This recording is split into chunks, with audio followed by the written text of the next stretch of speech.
Good morning, dear students. So yesterday we have completed with organisms, adaptations of organisms, as well as the mechanisms by which the organisms are actually interacting with their surrounding environment. Today we are going to discuss about at group level, that means population level attributes and their interaction with surrounding environment. So now the half part of the chapter is actually dealing with population attributes. So let's begin with, first of all, what is population? So a population is a group of individuals of same species that live in a given geographical area. They share or compete for similar resources and potentially they reproduce. तो population का जो मतलब है, a group of the same species organisms which are actually living in a confined geographical region, and they are sharing and competing for the common resources. Okay, and also they are coming from the same species, they are reproducing. Okay, so यहाँ पे आप photograph में देख सकते हैं. Okay, some cranes are there.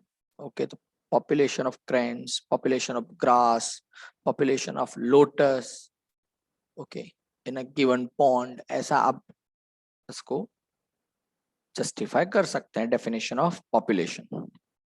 For example, or the cormorants in wetland, rats in an abandoned dwelling, teakwood trees in a forest track, bacteria in a culture plate, lotus plants in a pond, etc. Okay, human population in a city, in a district, in a state, in a country, okay, in a society even, okay, where you are residing, that is also example of the population. Population ecology is an important area of ecology as it links ecology to population genetics and evolution. मैंने आपको कल भी बताया था, whatever we are learning right now, it is not mere ecology. Okay, और जब आप evolution का chapter पढ़ेंगे, at that time it is not mere evolution only, and whenever you are studying population genetics, it is not only genetics. Okay, ideally all these three are the concepts which are interconnected. Okay, एक अगर एक को study कर रहे हैं, दूसरा automatically आपको discuss करना पड़ेगा. ओके, सो एक इकोलॉजिकल साइंस में एक area of discussion है that is called population ecology, and this population ecology is the area of ecology which is connecting ecology to the population genetics. आपने चैप्टर नंबर 5 में population genetics के बारे में भी थोड़ा देखा है, और ऐसे ही evolution का जो हमारा चैप्टर आएगा उसमें भी population genetics के बारे में हम पढ़ने वाले हैं. मल्टीपल एलिज्म एक हमने एग्जाम्पल पढ़ा था, that is of population genetics. Okay, blood grouping.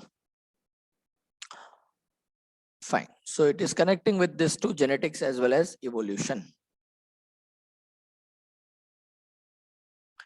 Now population attributes. So what are the attributes of the population? एक होता है birth rate. Okay, second is death rate, sex ratio, age pyramid and population density. तो ये population के attributes है. अगर आपको किसी पॉपुलेशन को स्टडी करना है तो ये उसके डायमेंशंस हो सकते हैं. ओके, बर्थ रेट क्या है किसी पॉपुलेशन का, per capita, per year, per month कितने बर्थ हो रहे हैं ऐसा आप बोल सकते हैं, पर कैपिटा, पर मंथ कितना डेथ रेट है वो आप चेक कर सकते हैं. What is the male female ratio in the population, age pyramid क्या है. Okay, as we are saying India is considered as one of the young countries right now. तो ये कैसे पता चला? Obviously by studying the age pyramids. Okay, population density क्या है. Okay, तो ये सारे पॉपुलेशन को स्टडी करने के डायमेंशंस हैं. तो इन सभी के बारे में हमारे चैप्टर में डिस्कस किया हुआ है and we are obviously going to discuss all this things. Population attributes, उसमें जो फर्स्ट वन है that is called birth rate. Fine. So birth rate, so it refers to per capita births, okay, in a given time, that is called birth rate. okay, जैसे हम बोल सकते हैं कि India का बर्थ रेट क्या है अभी, इंडियन ह्यूमन पॉपुलेशन का बर्थ रेट क्या है. okay, so if you are googling it you are obviously going to find a particular number. okay, तो वो रेट है, that is the speed of the birth, okay, per capita per given time. For example, in a pond there are 20 lotus plants last year and through reproduction 8 new plants are added. जैसे एक pond के अंदर last year 20 lotus plants थे, उसमें इस साल after reproduction 8 plants new are added. Hence the current population is 28. okay, तो अभी का जो हमारा population है वो 28 है. बर्थ रेट जो है दैट इज क्या होगा, पर कैपिटा काउंट करना है ना, तो 8/20 इक्वल टू 0.4 ऑफस्प्रिंग्स पर लोटस पर ईयर. ओके, तो ये उसका बर्थ रेट होगा. तो बर्थ रेट फुल नंबर नहीं ऐसा जरूरी नहीं है, नहीं भी हो सकता है. ओके, क्योंकि ये रेट है. सो बर्थ रेट इज 8 नए ऐड हुए हैं, 20 आपका इनिशियल नंबर था, तो 8/20 इज इक्वल टू 0.4 ऑफस्प्रिंग पर लोटस पर ईयर. क्योंकि जब आप रेट कर रहे हैं तो फिर ये टाइम स्केल पे होगा.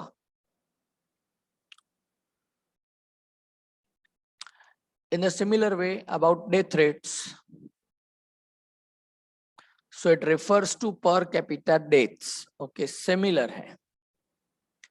तो ऑब्वियस है हर एक पर्सन का एजिंग होता रहता है. You can see in this picture also. Okay, everywhere we can find for every organism, okay, they are taking birth, they are completing their life cycle and they are getting die. okay, so for example 4 individuals in a laboratory population of 40 fruit flies died during a week. fruit fly मतलब Drosophila.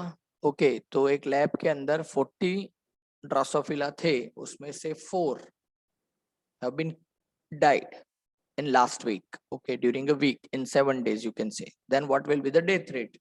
It is very simple, 4 divided by 40. Hence the death rate will be 4 divided by 40 because 4 uska difference hai, 40 your initial number. So आप ऐसा बोल सकते हैं कि पर week 0.1 fruit fly की death हो रही है. अब ऐसा वैसे अगर आप देखने जाओ तो फिर 0.1 फ्रूट फ्लाई की डेथ कैसे हो सकती है, राइट?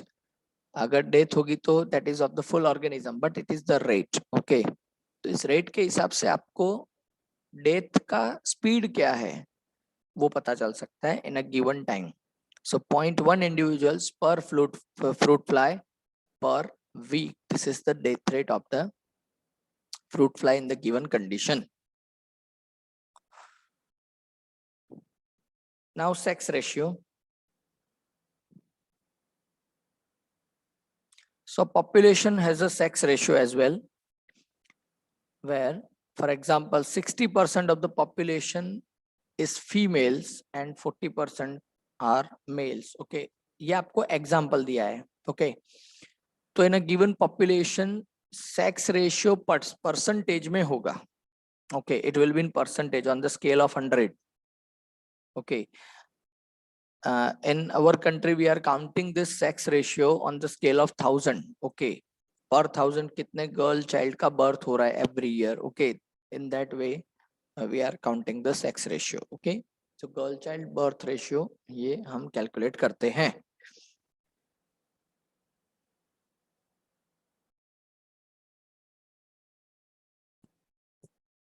एज पिरामिड्स, यहां से क्वेश्चन आने के चांसेस बहुत ज्यादा होते हैं। Okay, board exam as well as NEET exam दोनों के लिए ये टॉपिक इंपॉर्टेंट बनता है क्योंकि यहाँ से क्वेश्चन आते हैं। So it is the structure obtained when the age distribution, that is called percentage individuals of a given age or age group, is plotted for the population. Age distribution के हिसाब से हम उसको एक स्केल पे arrange कर रहे हैं। ओके, और वो होता है जनरली एक परसेंटेज नंबर में, percentage individuals of the given age और age group, right. For human population, age pyramids generally show age distribution of males and females in a combined diagram. Human population के लिए हम male female का अलग consider नहीं कर रहे हैं, यहाँ पे कॉमन पिरामिड मेल फीमेल का कंसीडर करके, मतलब जेंडर अलग करके हम पिरामिड डिजाइन नहीं कर रहे हैं। We are designing the pyramids common, okay, human, we are not considering male and females, okay, whenever we are designing the age pyramids, okay। तो यहाँ पे आप age pyramids देख सकते हैं, you are having 3 age pyramids, okay, expanding, stable and declining। अब आप देखिए ग्रोथ स्टेटस भी आपको यहाँ पे बताया गया है, pre reproductive age, reproductive age and post reproductive age, और तीनों के लिए आपको कलर भी अलग अलग इंडिकेट किए गए हैं। प्री रिप्रोडक्टिव एज के लिए येलो कलर है, रिप्रोडक्टिव के लिए ब्लू, और पोस्ट रिप्रोडक्टिव के लिए यहाँ पे पिंक कलर आपको मार्क किया गया है। इसको समझना कैसे है, तो इसको देखिए, you can C expanding population अगर कोई है, मतलब जिसमें ग्रोथ हो रही है, ऐसी पॉपुलेशन, उसमें आप देखो तो प्री रिप्रोडक्टिव स्टेज में जो है, ओके, पीपल, उनका नंबर बहुत ज्यादा है, base is very broad, you can see. उससे थोड़े कम ऐसे हैं which are right now in the reproductive stage. Right now in the reproductive stage का मतलब क्या है, they are ready to reproduce, they are reproducing right now, exactly, okay. तो they are adding up, they are right now adding up the new and new numbers of the offspring. और ये जो pre reproductive है वो जब adult होंगे उसके बाद रिप्रोडक्टिव स्टेज में जाएंगे और तब वो रिप्रोड्यूस करेंगे। अब प्री रिप्रोडक्टिव का बेस आप देखिए इतना बड़ा है, तो ऑब्वियसली इतनी बड़ी population in future reproductive stage में आने वाली है, और जब ये रिप्रोड्यूस करेंगे तब बहुत सारे नंबर में पॉपुलेशन बढ़ने वाली है। You can see in this post reproductive stage वाले जो हैं लोग, उनका नंबर कम है, means they are in the death cycle right now, okay, लेकिन उनका नंबर कम है, राइट। तो ऐसी अगर पॉपुलेशन है जिसमें पोस्ट रिप्रोडक्टिव से रिप्रोडक्टिव और रिप्रोडक्टिव से प्री रिप्रोडक्टिव स्टेज में जो पॉपुलेशन है, उनके अगर नंबर ज्यादा है, then this type of the population is called expanding और growing population. Come to the second type of the population which is stable. अब देखो इंडिया का जो पॉपुलेशन है अभी, it is growing, expanding population. Stable population अगर आप देखिए तो प्री पोस्ट रिप्रोडक्टिव वाले तो डिक्लाइन फेज में है ही, उनके नंबर कम ही हैं, लेकिन रिप्रोडक्टिव और प्री रिप्रोडक्टिव इन दोनों के नंबर सेम बन रहे हैं, ओके, इक्वल। आप देख सकते हैं वेट बार का जो साइज है वो दोनों में इक्वल है। कहने का मतलब ये है कि अभी जो रिप्रोडक्टिव स्टेज में है उतने ही ऑर्गेनिज्म प्री रिप्रोडक्टिव स्टेज में। तो अभी मान लीजिए कि 100 बर्थ हो सकते हैं, तो इन फ्यूचर ये भी जब रिप्रोडक्टिव स्टेज में आएंगे तब भी 100 बर्थ ही होंगे, not come to the pinpoint number, okay. उसमें थोड़ा फ्लक्चुएशन हो सकता है लेकिन वो बहुत बड़ा फ्लक्चुएशन तो नहीं होगा, राइट। तो ऐसी पॉपुलेशन स्टेबल है, आप आज भी उनको मेजर करोगे तब भी वो नंबर उतने ही रहेंगे, और जब ये प्री रिप्रोडक्टिव स्टेज वाले रिप्रोडक्टिव स्टेज में आ जाएंगे तब भी वो नंबर उतना ही रहेगा, उसमें कोई चेंज आने वाला नहीं है। That is kind of the stable population.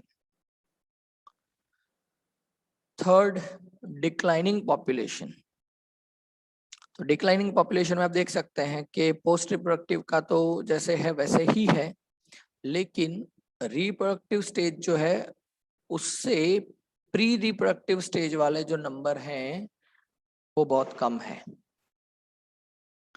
तो अभी तो जितने रिप्रोड्यूस कर सकते हैं वो करेंगे ही, लेकिन इन द नियर फ्यूचर जो ये प्री रिप्रोडक्टिव वाले हैं वो जब रिप्रोडक्टिव स्टेज में आएंगे तो ऑब्वियसली उनका रिप्रोडक्शन नंबर कम होगा, तो obviously population size is going to be decreased. Okay, मतलब वहां पे जनसंख्या कम होने वाली है। That is called declining population, and declining population is actually alarming condition for any population, क्योंकि अगर वो constantly decline हो रहा है तो फिर वो जो रेस है या फिर उस confined एरिया में जिस भी ऑर्गेनिज्म को आप स्टडी कर रहे हैं, particularly we are talking about human, तो उस एरिया में उनका जो ग्रुप है, that is the population, it is on the verge of to eliminated, okay, to be eliminated, right?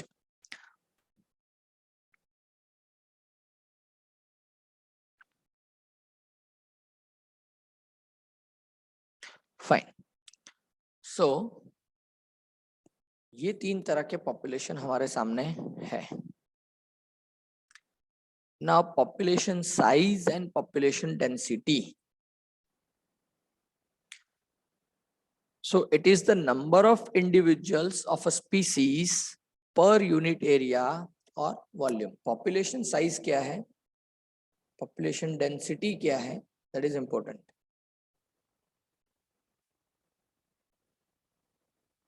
Fine. What is population size? So it is the number of the individuals of a species per unit area per volume. Okay. ये population density है। जैसे हम बोल सकते हैं कि हमारे city का, पाटन सिटी का पॉपुलेशन डेंसिटी अहमदाबाद से कम है, अहमदाबाद का पॉपुलेशन डेंसिटी मुंबई से कम है, मुंबई का डेंसिटी दिल्ली से कम है, राइट? सो डेंसिटी का मतलब क्या है, पर स्क्वायर किलोमीटर कितने लोग यहाँ पे सिटी में रह रहे हैं। Okay, that is called density, right? So per unit area और volume, okay, that is the definition, right? अब वॉल्यूम इसलिए बोला है कि अगर आप एक्वेटिक कंडीशन में आप चेक कर रहे हो उसको तो फिर वहां पे वॉल्यूम आएगा। एयर में अगर आप चेक कर रहे हो किसी की population, like some of the bacteria which are in air, तो वॉल्यूम में आपको चेक करना पड़ेगा। ओके, अगर आप लैंड एरिया में चेक कर रहे हो तो फिर आपको यूनिट एरिया, दैट इज पर स्क्वायर किलोमीटर, और इस तरह से आपको चेक करना पड़ेगा। Okay, for example, population density of Siberian cranes at Bharatpur wetlands in any year is greater than 10. तो आपको यहाँ पे बोल दिया है भरतपुर वेटलैंड, उसका एरिया फिक्स है, कन्फाइंड जोन है, राइट? सो एनी ईयर अगर इसको चेक कर रहे हैं with in last few years, okay, तो ये मोर देन 10 ही रहती है डेंसिटी। ओके, और यही पॉपुलेशन उस पॉन्ड में अगर आप किसी एक algae के लिए चेक कर रहे हो तो it is millions for the Chlamydomonas in the pond. Okay, तो आप देख सकते हैं क्लेमाइडोमोनास इतने सारे नंबर में, मिलियंस में भी हो सकती है। एरिया उतना ही है, ऑर्गेनिज्म चेंज हो गया, population density has been changed. Population size is also measured in percentage even. Okay, percentage cover और बायोमास, उसमें भी आप उसको चेक कर सकते हैं। ओके, सिर्फ नंबर में ही हम पॉपुलेशन चेक करें ऐसा जरूरी नहीं है, पॉपुलेशन साइज को आप परसेंटेज कवर और बायोमास में भी चेक कर सकते हैं। जैसे कि in an area 200 parthenium plants and a huge banyan tree are seen. Okay, 200। Okay, in such cases, measuring percentage cover or biomass is meaningful to show importance of the banyan tree. क्या होगा, आप देखो, parthenium को अगर आप check करोगे, 200 parthenium plants हैं इन a given area, तो और वहां पे एक ट्री भी है। ओके, तो क्या होगा कि अगर आप जब पॉपुलेशन नंबर के हिसाब से चेक करने जाओगे तो you will see that parthenium density is high compare to banyan tree. लेकिन उस इकोसिस्टम में पार्थेनियम का जितना रोल है उससे ज्यादा अच्छा रोल या बेनिफिट बनियन ट्री का है। जितने ऑर्गेनिजम्स पार्थेनियम पे सरवाइव नहीं करते उतने ज्यादा ऑर्गेनिजम्स से कई गुना ज्यादा ऑर्गेनिज्म बनियन ट्री पे अपने आप को डिपेंडेंट रख सकते हैं। Okay, as well as banyan tree की पार्थेनियम से ज्यादा और भी इकोलॉजिकल बेनिफिट्स हैं, soil binding capacity and all this things, right, nutrient capacity and all. तो ये सभी चीजें बनियन ट्री के पास ज्यादा है। तो इसीलिए अगर हम उसको अलग तरह से पॉपुलेशन साइज चेक करें तो in that way banyan tree is far better than the parthenium. भले ही वो 200 नंबर्स हैं, लेकिन बनियन ट्री जो है it is having higher percentage cover और यू कैन से बायोमास उसका ज्यादा है। ओके तो इस तरह से आप पॉपुलेशन डेंसिटी या पॉपुलेशन साइज को जस्टिफाई कर सकते हैं, स्टडी कर सकते हैं।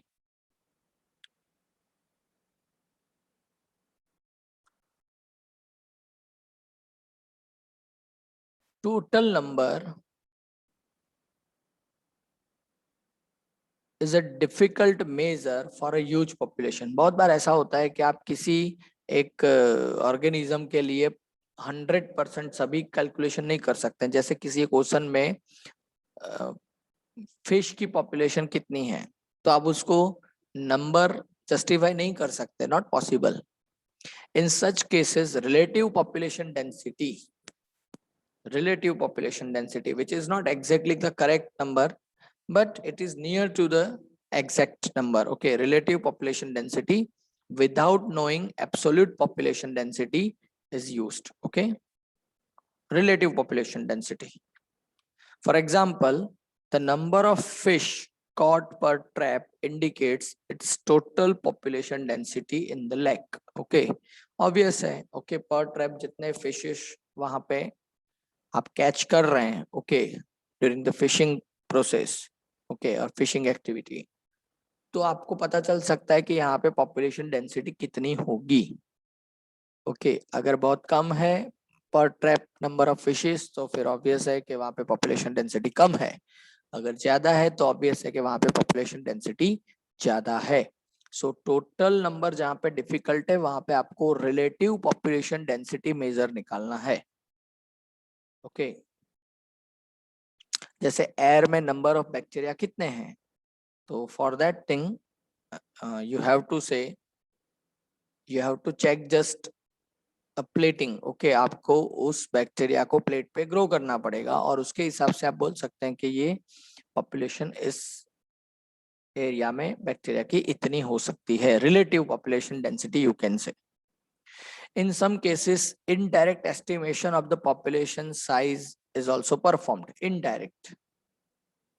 For example, tiger census in national parks and tiger reserves based on pug marks and fecal pellets. Okay.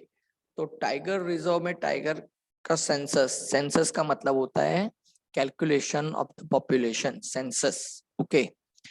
सो किसी भी नेशनल पार्क में टाइगर्स को या टाइगर रिजर्व में टाइगर्स का नंबर कैसे कैलकुलेट करते हैं, तो आपके पास दो मेथड है। ये क्वेश्चन बोर्ड एग्जाम में बहुत बार इस चैप्टर से पूछा गया है 1 मार्क में।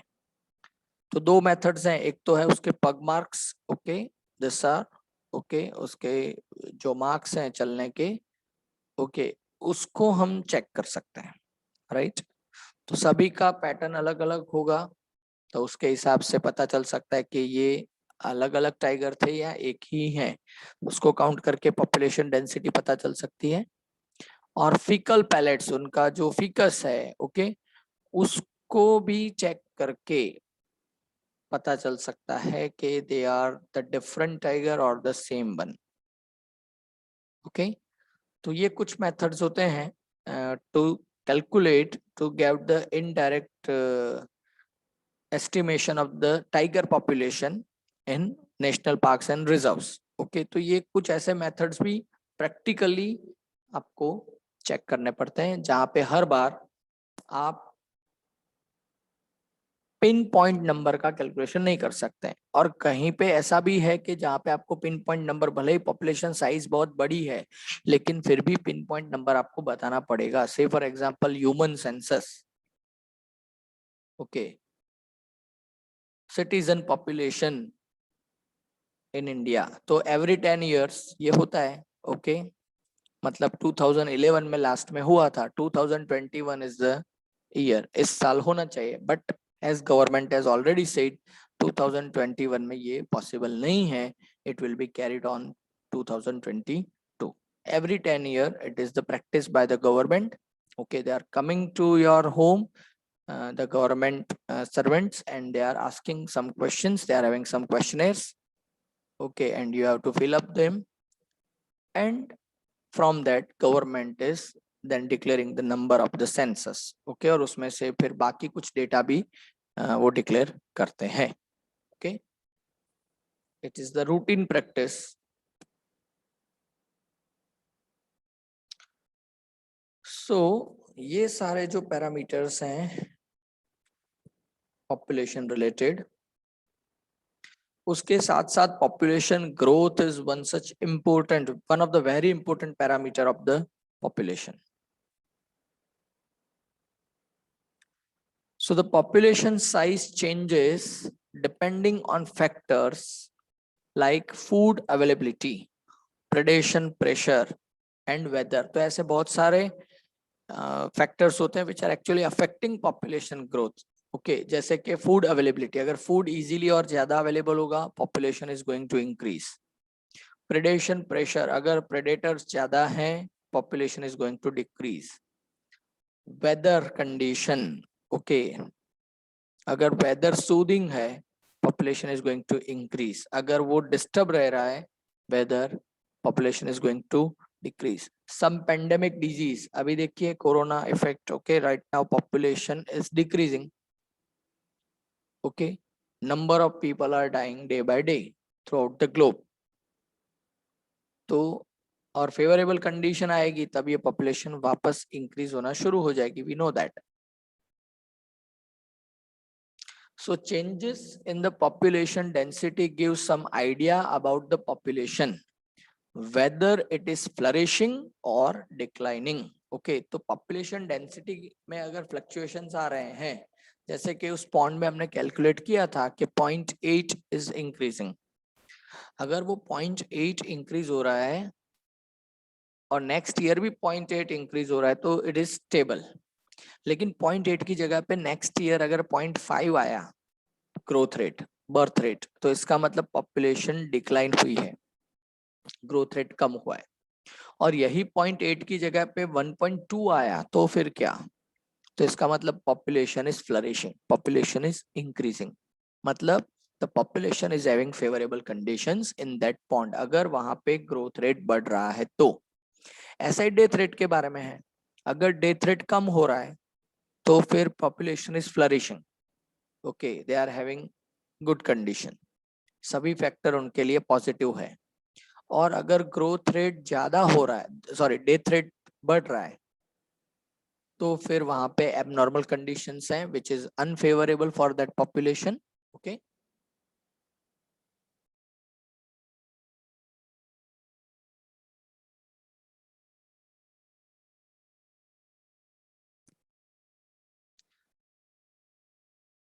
so 4 basic processes that fluctuate the population density are natality, mortality, immigration and emigration. ये 4 प्रोसेस हैं जो पॉपुलेशन डेंसिटी को फ्लक्चुएट कर सकती हैं. They can change population density.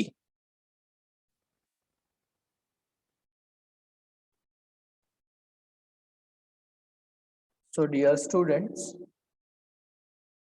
आज के लिए इतना ही. यहाँ से जो टॉपिक है that is the factors affecting population density and some more patterns of the population density and population growth that we are going to discuss in the next lecture. Okay, आज के लिए इतना ही. अगर आपको कोई डाउट या question या query है you can ask me. Okay, till then have a nice day and stay safe.